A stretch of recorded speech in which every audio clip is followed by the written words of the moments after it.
Imaginons, nous sommes en 2023, j'ai 20 € en main et je décide d'aller me boire un petit café dans le troquet du coin. J'arrive, le café est à 4 €, avec ces 20 €, je peux m'acheter 5 cafés. Ça fait beaucoup de café, mais bref.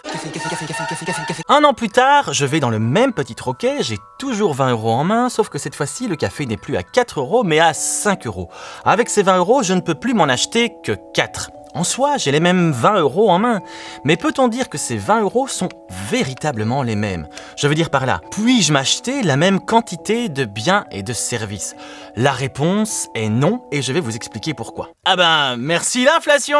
Prenons un autre exemple. En 2023, je suis salarié dans une boîte et je gagne 2500 €. Je vais négocier une augmentation et on me dit, dans un an, tu gagneras 300 € de plus, soit 2800 €. Mais durant cette année, l'inflation est de 10%, c'est-à-dire que le prix des biens et des services augmente de façon générale de 10%. Un an plus tard, je touche donc 2800 €. Mais peut-on dire que j'ai véritablement gagné 300 € de plus ? Les deux exemples que nous venons d'illustrer représentent la différence entre valeur réelle et valeur nominale.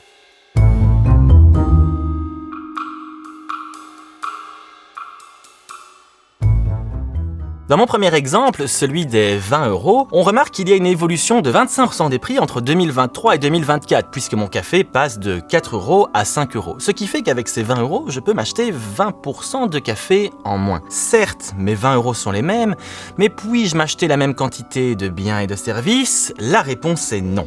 Idem avec mes 300 €. Certes, j'ai 300 € de plus, mais puisque le prix des biens et des services a augmenté de 10%, puis-je dire que j'ai réellement gagné 300 €. Ce qui est intéressant, c'est de voir que d'un côté, on parle de montant.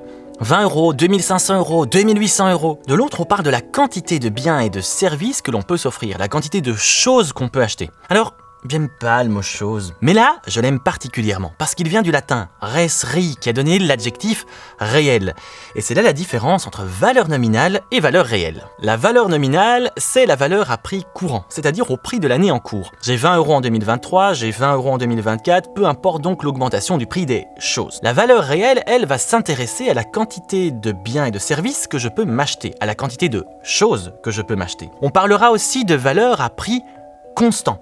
C'est-à-dire qu'on va annihiler les effets de l'inflation, annihiler l'augmentation des prix, et pour cela, il va falloir prendre une année de référence. Revenons à nos cafés. En 2023, j'ai donc 20 €, le café coûte 4 €. En 2024, j'ai toujours 20 €, le café coûte 5 €. En valeur nominale, j'ai toujours mes 20 € et ils ne changent pas. Annihilons maintenant les effets de l'inflation et passons en valeur réelle. En 2023, je peux m'acheter 5 cafés.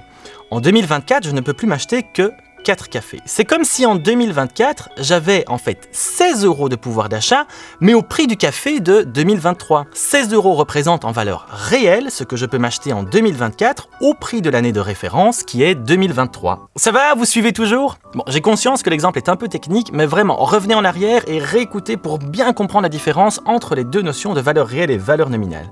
Mais pour vous aider, voici l'autre exemple. Avec les salaires, en 2023, je gagne donc 2500 €, en 2024, je gagne 2800 €. Mon augmentation salariale en valeur nominale est de 300 €. Mais qu'en est-il en valeur réelle ? Faisons un petit calcul, puisque, entre-temps, les prix des biens et des services ont globalement augmenté de 10%. Je prends mes 2800 € que je divise par 1 plus mes 10% d'inflation, ça me donne 2545,45 €. En valeur nominale, j'ai donc une augmentation de 300 €.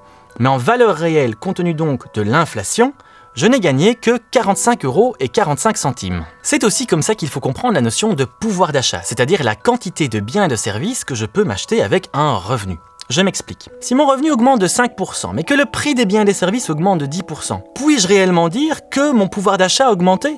La réponse est non. Traduction, malgré une augmentation de revenus, je ne peux plus m'acheter la même quantité de biens et de services qu'avant. Mathématiquement, comment représente-t-on tout ça ?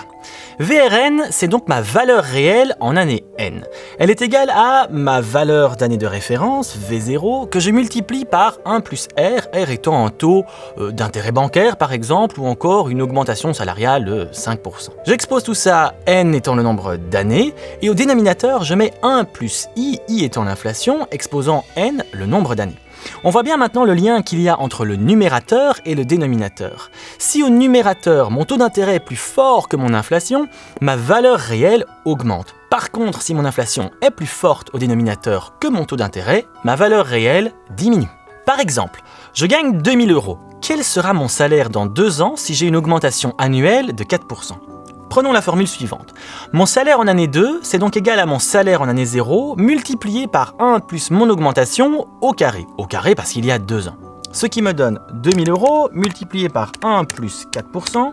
Le tout au carré, ça me fait 2163,2 euros. Imaginons maintenant la situation où on a une inflation annuelle de 2,5%.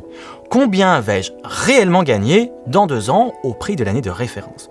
Je prends mon salaire en année 2 qui est égal à mon salaire en année 0, multiplié par 1 plus mon augmentation au carré puisqu'il y a 2 ans, mais au dénominateur, je rajoute 1 plus l'inflation au carré puisqu'il y a 2 ans. J'ai donc 2000 euros multiplié par 1 plus 4% au carré, divisé par 1 plus 2,5% le tout au carré, ça me fait 2058,96 euros. On voit bien qu'en valeur nominale, dans 2 ans, j'ai donc 2163,2 euros, alors qu'en valeur réelle, si on tient compte de l'augmentation du prix des biens et des services, je n'ai que 2058,96 euros. Si vous avez un coffre-fort chez vous et que vous y mettez 1000 euros, que vous laissez le temps passer, mais que pendant ce temps, l'inflation fait augmenter le prix des biens et des services pendant un an, vous ressortez ces 1000 euros après une année, peut-on dire que vous pouvez acheter la même quantité de biens et de services? La réponse est non. C'est la différence entre valeur nominale et valeur réelle. En économie, travailler avec des temporalités différentes est primordial et, je vous l'accorde, parfois complexe.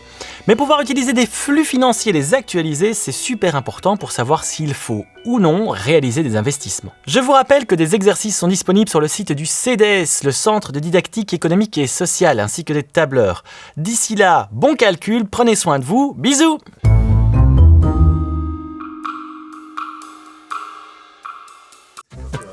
Il est 9h du matin. C'était génial ça. Je suis super bon. Mais puisque le prix des biens et des services augmente de 10%, on va le refaire une fois, ça me fait du bien. Ah, tout s'est enchaîné. C'est bien. je vous dis à la prochaine. Non. Pour être en deux prix.